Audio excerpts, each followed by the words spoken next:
pertanian itu sebenarnya murah, kita bisa memanfaatkan semuanya berdasarkan apa yang kita punya. Berawal dari tumbuhan kita kembalikan kepada tumbuhan, berawal dari alam kita kembalikan ke alam. Assalamualaikum warahmatullahi wabarakatuh. Selamat datang di channel Tani Murah TV. Hari ini saya akan menjelaskan bagaimana cara membuat pupuk organik cair berbahan dasar nasi. Pupuk organik cair berbahan dasar nasi itu sendiri merupakan salah satu pupuk organik cair terbaik karena mengandung unsur lengkap N, P, dan K.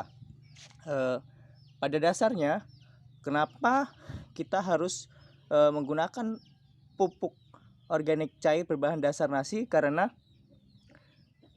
menurut beberapa penelitian, Indonesia merupakan salah satu penghasil sampah atau sampah dapur rumah tangga terbesar di dunia, dan itu merupakan salah satu ironis kita, di mana kita menjadi salah satu negara penyumbang sampah makanan terbesar di dunia, akan tetapi banyak dari saudara-saudara kita yang kelaparan, terutamanya di wilayah Indonesia Timur yang kekurangan bahan makanan. Itu sebabnya kenapa kita harus care pada sampah makanan kita, dan kita juga harus memanfaatkan sampah limbah organik dari hasil sisa-sisa makanan kita untuk mengolahnya menjadi sesuatu yang lebih berguna dan tidak terbuang mubazir. Salah satu bahan-bahan yang digunakan untuk membuat pupuk organik cair itu sendiri, yang pertama adalah nasi yang sudah kita busukkan atau kita fermentasi dengan cara mengepal-ngepalnya lalu menutupnya di dalam satu wadah sehingga muncul jamur-jamur seperti ini.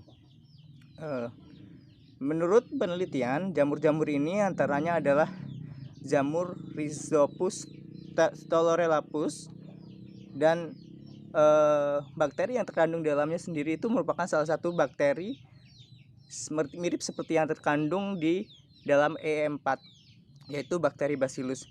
Bahan pertama yang kita gunakan pertama adalah nasi busuk, yang kedua adalah gula.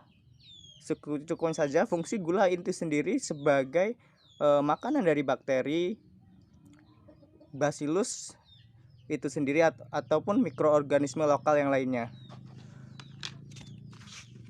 Bahan ketiga yang kita gunakan adalah air dari kelapa. Nah, air kelapa ini sendiri merupakan salah satu air ajaib yang mengandung banyak mikroorganisme di dalamnya, dan ini sangat baik untuk pupuk organik cair. Oke, pertama-tama yang harus kita lakukan adalah dengan cara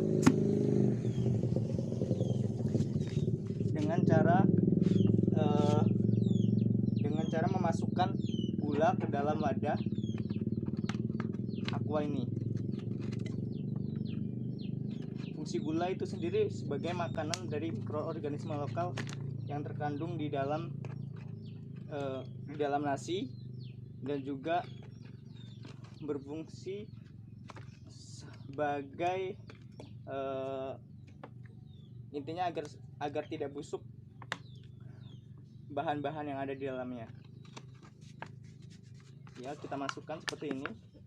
Bisa sebenarnya lebih halus sedikit. Lalu kita masukkan nasi basinya ke dalam sini.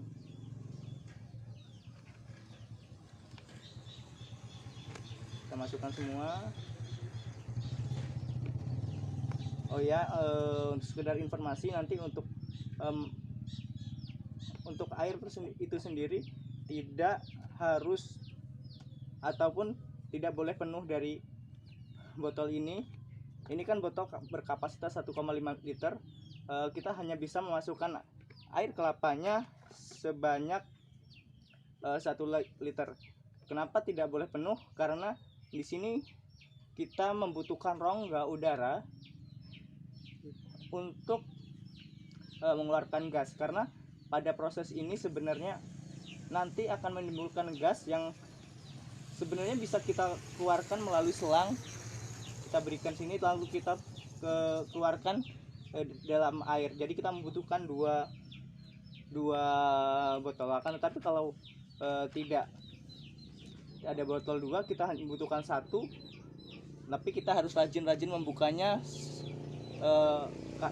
setiap hari, minimal 2 hari sekali, karena pada proses fermentasi itu sendiri menghasilkan banyak gas. Selanjutnya kita kocok seperti ini sampai terlarut semuanya, lalu kita diamkan selama 1 minggu atau 2 minggu sampai proses fermentasinya selesai dengan sempurna.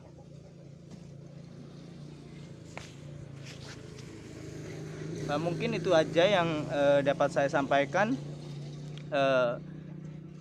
Pertanian itu sebenarnya murah, kita bisa memanfaatkan semuanya berdasarkan apa yang kita punya. Berawal dari tumbuhan, kita kembalikan kepada tumbuhan, berawal dari alam, kita kembalikan ke alam. Itu saja mungkin dapat yang saya sampaikan. Apabila informasi ini berguna, jangan lupa like, komen, dan subscribe. Saya akhiri. Assalamualaikum warahmatullahi wabarakatuh.